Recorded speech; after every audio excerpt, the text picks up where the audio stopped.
নমস্কার, জয় হিন্দ, জয় ভারত। প্রিয় দর্শক, গতকাল কেন্দ্রীয় সরকার একটি বিজ্ঞপ্তি জারি করেছে। সিএতে সিটিজেন অ্যামেন্ডমেন্ট অ্যাক্টের অধীনে আবেদনের জন্য নতুন যে পুরনো যে অধ্যাদেশ ছিল 2014 সাল যে সময়সীমা রাখা হয়েছিল সেটাকে 10 বছর বাড়িয়ে 31শে ডিসেম্বর 2024 সাল করা হয়েছে। এর কারণ কি? এই সিএতে সিটিজেন অ্যামেন্ডমেন্ট অ্যাক্ট, আমাদের এই সিএটা প্রসঙ্গে একটু জানতে হবে, তারপরে আমরা যাব শরণার্থীর বিষয়ে। তারপরে এই বিজ্ঞপ্তিটা কি সেটা একদম ক্লিয়ারেন্স আলোচনায় যাব। সিএএ সিটিজেন অ্যামেন্ডমেন্ট অ্যাক্ট, এই যে আইনটি এনেছে কেন্দ্র সরকার স্বাধীনতার বিভাজনের সময় বাংলাদেশ এবং পাকিস্তানে অল্প সংখ্যক হিন্দু, শিখ, খ্রিস্টান, বৌদ্ধ, পার্সি, পিসাই, জৈন এবং উপজাতি যারা, পার্বত্য উপজাতি যারা, তারাও ওখানে কিন্তু থেকে যায়। কিন্তু স্বাধীনতার পরে যখন আমরা বিভিন্ন স্বাধীনভাবে দেশগুলো পথ চলতে শুরু করে ভারত পাকিস্তান হিসাবে, তারপরে বাংলাদেশ 1971 বাংলাদেশের উদ্ভব ঘটে, স্বাধীন হয়। তারপর থেকে দেখা গেছে যে বিভিন্ন সময় বিভিন্নভাবে ওই পাকিস্তান, আফগানিস্তান এবং বাংলাদেশে ওই অল্প সংখ্যক মানুষের উপরে ধর্মীয় উৎপীড়নের ঘটনাগুলো ঘটতেই থাকে। তখন তারা নিজেদের জীবন এবং ধর্মকে বাঁচানোর জন্য তারা প্রতিবেশী ভারতবর্ষে এসে উপস্থিত হয়। বৈধভাবে এবং অবৈধভাবে বিভিন্ন মানুষ, অমুসলিম ব্যক্তি, তারা কিন্তু ভারতবর্ষে প্রবেশ করে। এদেরকে আমরা বলছি শরণার্থী। যেহেতু ওই দেশগুলিতে মুসলিম ধর্ম হচ্ছে সংখ্যাগরিষ্ঠ, আর হিন্দু সহ অন্যান্য যে ধর্মের মানুষজন তারা হচ্ছে সংখ্যালঘু। সেই সংখ্যালঘুরা অত্যাচারে, নিপীড়নের শিকার হয়ে ধর্মীয় উৎপীড়নের কারণে তারা ভারতবর্ষে পাড়ি জমিয়েছে এবং তারা ভারতবর্ষে থাকছে দীর্ঘদিন ধরে এবং এখনও আসছে। তাই 31শে ডিসেম্বর 2024 আগে যারা ভারতবর্ষে পৌঁছেছেন অমুসলিম ব্যক্তিরা, তাদের কোনো ধরনের সমস্যা নেই, তাদের কোনো কাগজ দেখাতে হবে না। শুধু সিএ এর মাধ্যমে আবেদন করতে হবে যে তারা ধর্মীয় উৎপীড়নের কারণে ভিটেমাটি ছেড়ে ধর্ম রক্ষার তাগিদে তারা ভারতবর্ষে উপস্থিত হয়েছেন, তারা ভারতবর্ষের নাগরিকত্ব চায়। এটাই হচ্ছে সিএতে মূল বিষয়। এবারে বলা একটা প্রশ্ন আসতে পারে যে অমুসলিমদের ঠাঁই দেওয়া হচ্ছে, কিন্তু বাংলাদেশ, পাকিস্তান এবং আফগানিস্তানে যদি কোনো মুসলিম ব্যক্তি ভারতবর্ষে আসে, সেক্ষেত্রে ভারত সরকার কিন্তু কঠোর মনোভাব নিয়েছে। প্রথমটি যেটা বললাম, অমুসলিমদের ক্ষেত্রে উদারতা মনোভাব, আর দ্বিতীয় হচ্ছে কঠোর মনোভাব। এর কারণ কি রয়েছে? আফগানিস্তান, পাকিস্তান এবং বাংলাদেশে সংখ্যাগরিষ্ঠ ধর্মের মানুষ হচ্ছেন মুসলিম ধর্মাবলম্বী। নিজেদের ধর্মীয় সংখ্যার গুরু তারা, সেখান থেকে কোনো ধর্মীয় উৎপীড়নের জায়গা নেই। ভারতবর্ষ ওই সকল দেশের কোনো মুসলিম ব্যক্তিকে সিএতে আবেদন করার সুযোগ দেবে না। একাত্মভাবে ভারত সরকারের কাছে আবেদন জানালে ভারত সরকার বিবেচনা করে দেখবে দেওয়া যাবে কি না। তাই শরণার্থী হিসাবে কাদেরকে গণ্য করা হয়েছে?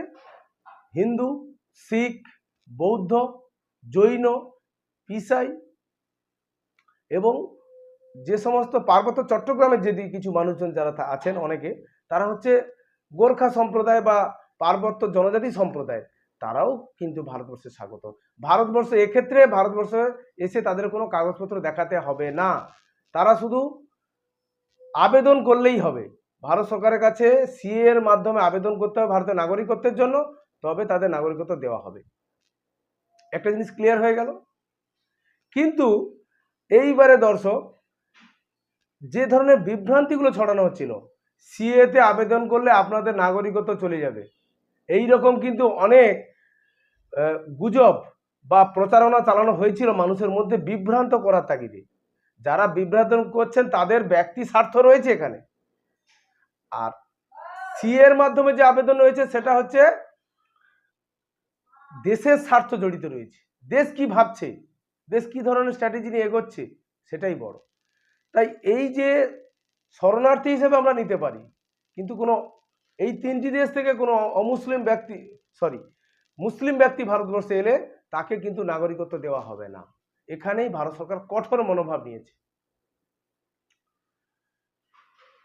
বৈধ কাগজ নেই, সরকারের কাছে কোনো আবেদন করেনি ওই মুসলিম ব্যক্তিরা, তারা হিন্দু শরণার্থীর সঙ্গে মিশে গিয়ে তারা এসে ভারতবর্ষে দিব্যি বসবাস করছে।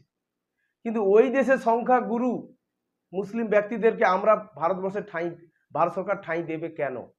যে রুলস ভারত সরকার নিয়েছে, তাদেরকে অবশ্যই তাদের নিজ দেশে ফেরত যেতে হবে, কোনোভাবে ভারতবর্ষে থাকা যাবে না। এই জন্য ডিটেনশন ক্যাম্পের কথা বলা হচ্ছে, পুশব্যাক করার কথা বলা হচ্ছে। তবে যে বিভ্রান্তি ছড়ানো হচ্ছিল, ভারতবর্ষের বিভিন্ন প্রান্তে ঠাঁই নেওয়া, 2024 সালে 31শে ডিসেম্বর আগে পর্যন্ত যারা ভারতবর্ষে ঠাঁই নিয়েছেন, যে সকল শরণার্থী হিসাবে অমুসলিম সম্প্রদায়ের মানুষজন, তাদের মধ্যে ভীতি সঞ্চার ঘটানো হচ্ছিল যে তারা যে কাগজপত্র আবেদন করলে তাদেরও ডিটেনশন ক্যাম্পে নিয়ে যাওয়া হবে, তাদের ঠাঁই হবে না এখানে, তাদের বাংলাদেশে পাঠিয়ে দেওয়া হবে। এই রকম ধরনের প্রচারণা চালানো হচ্ছে। এই বিভ্রান্তি কাটানোর জন্য কেন্দ্রীয় সরকার বা মোদী সরকার যে সদর্থক এক ভূমিকা নিয়েছে বিজ্ঞপ্তি জারির মাধ্যমে, 2024 সালে 31শে ডিসেম্বরের মধ্যে শরণার্থী হিসাবে যে সকল অমুসলিম সম্প্রদায়ের যে মানুষজন রয়েছেন, তারা ভারতবর্ষে যারা এসে গেছেন, তারা কিন্তু কোনোভাবেই আর ফেরত পাঠানো হবে না। তারা ভারতবর্ষেরই নাগরিক। তারা এর মাধ্যমে আবেদন করলে নাগরিকত্ব পেয়ে যাবেন।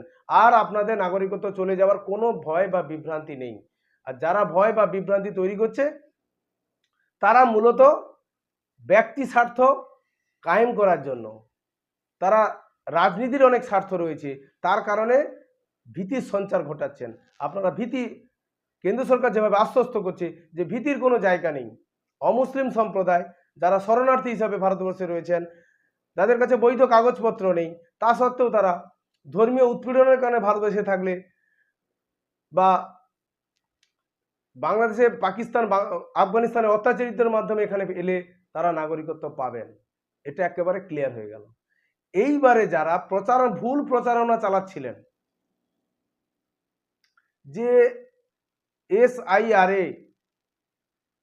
কাগজ দেখানোর বিষয়টা, CA-তে আবেদন করার বিষয়, যারা ভুলভাবে মানুষকে বোঝাচ্ছিলেন, সেই ভুল কিন্তু আর প্রচারণা চলবে না, একেবারে ফুল স্টপ হয়ে গেছে।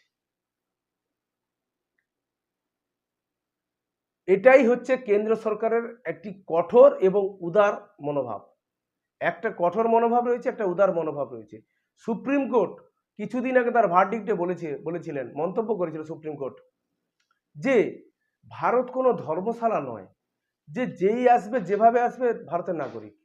তার জন্য একটি সরকারের গাইডলাইন রয়েছে, সেখানে অমুসলিম ব্যক্তিদেরকে নাগরিকত্ব দেওয়ার কথা বলা হয়েছে। কিন্তু ওই তিনটি দেশ থেকে কোনো মুসলিম ব্যক্তি যদি আগমন ঘটে ভারতবর্ষে এবং অবৈধভাবে থেকে থাকে, তার এখানে কোনো ঠাঁই হবে না, তাদের ফেরত যেতেই হবে। যেই আশ্বস্ত করুক না কেন, নিজের দেশের যেখানে বসবাস করতেন সেই জায়গাটুকু ঠিক রাখুন, রেখে তাড়াতাড়ি সেই সিদ্ধান্ত নিয়ে চলে যান, না হলে বিপদে পড়ে যাবেন। কিন্তু অমুসলিম শরণার্থীদের কোনো সমস্যা নেই, সেখানে যত ধর্ম থাকুক না কেন, অমুসলিম যারা শরণার্থী হিসাবে, তাদের কোনো সমস্যা নেই, তারা নাগরিকত্ব পেয়ে যাবেন। এটা হচ্ছে সম্পূর্ণ একটি পরিষ্কারতম ধারণা। এরপরে আর এই প্রচারণা গুজব ছড়ানো যাবে না, আর গেলেও কোনো কাজ হবে না, কারণ মানুষ সত্যটা উপলব্ধি করছে